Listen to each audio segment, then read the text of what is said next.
Alright, today I'm going to read another dream story that I wrote down called The Island. I think that this title is a bit boring, but the dream is more interesting than the title. Or to put it another way, the as boring as the title is, that is how interesting this dream is. Well, maybe not really. But anyway, I might retitle it later, but for now I'm going to read a dream entry called The Island. I'm standing inside a building similar to my childhood schools, specifically inside a hallway in what seems to be a section deep within this building. The floor is dark brown, smoothed over concrete with a pebble texture, and the walls are red brick. Red bricks everywhere. And those big school doors we're all used to. I follow some people walking through one of those doors, and I consistently hear people murmuring something about an island, or more specifically, the island. I approach a woman pushing a man in a wheelchair through one of those doors, and I try to ask her what everyone is talking about, but she either ignores me outright or doesn't notice me and leaves before I can speak to her. I then decide to explore this place myself. Stepping outside through another door, opposite to where the woman pushing the man in the wheelchair was, I noticed the red bricks everywhere. Red brick buildings. Red brick pathways. Red brick walls. Red brick fences and barricades. I also notice an abundance of trees of various species, and also quite a bit of waterways and lakes. Kind of an odd mixture of red brick structures among the natural landscapes and vegetation. And I continue to hear distant and near voices saying something about the island and their endeavors to reach it. I can't take it anymore, and decide to pull out my smartphone and do a Google search about this mysterious island. For some reason, Bill Nye comes up predominantly in association with the island, so I refine my search to Bill Nye the Science Guy, the island. Here I find something. I see images of the very spot I'm standing, and also an abundance of articles and commentary about others' experiences and stories about reaching this island. And, of course, many pictures of the man himself, Bill Nye, endorsing this place. Digging deeper into the search results, I discovered that I'm standing inside an amusement park / theme park of sorts, constructed with Bill Nye's guidance and oversight. I decide to put my smartphone in my pocket and explore this park for myself, walking along one of the many red brick pathways.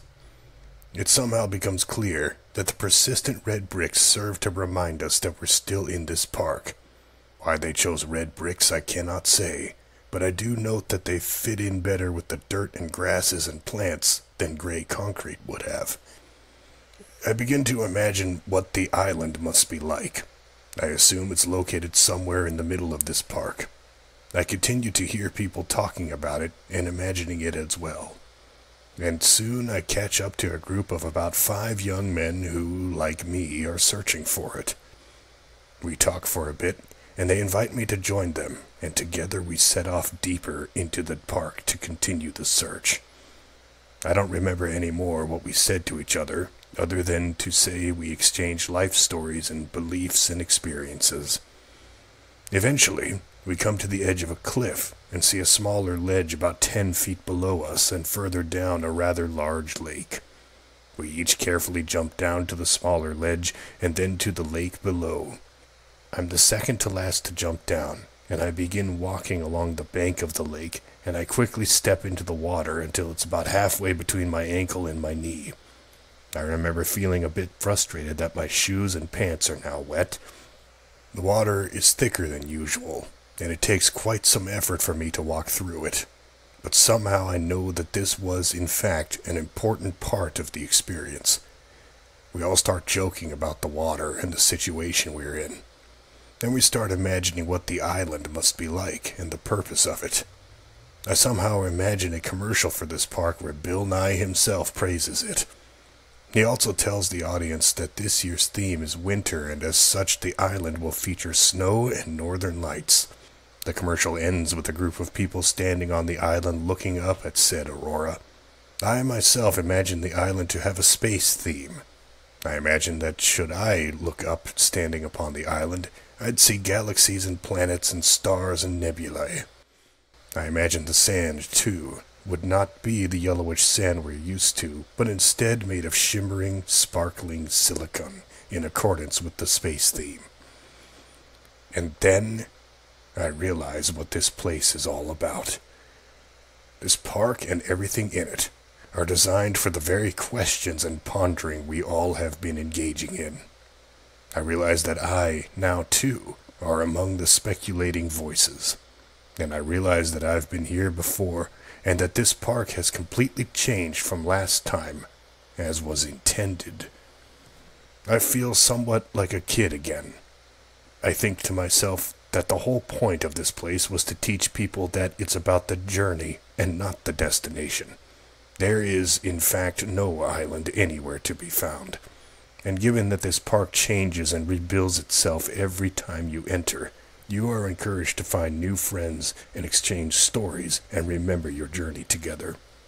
The young men and I keep wading through the thick water, and soon they realize the same that I have. We just keep walking and walking through this park, enjoying the scenery. We continue to exchange stories, and imagine what the island must be like just for the fun of it, knowing that we will never reach it. And then I wake up.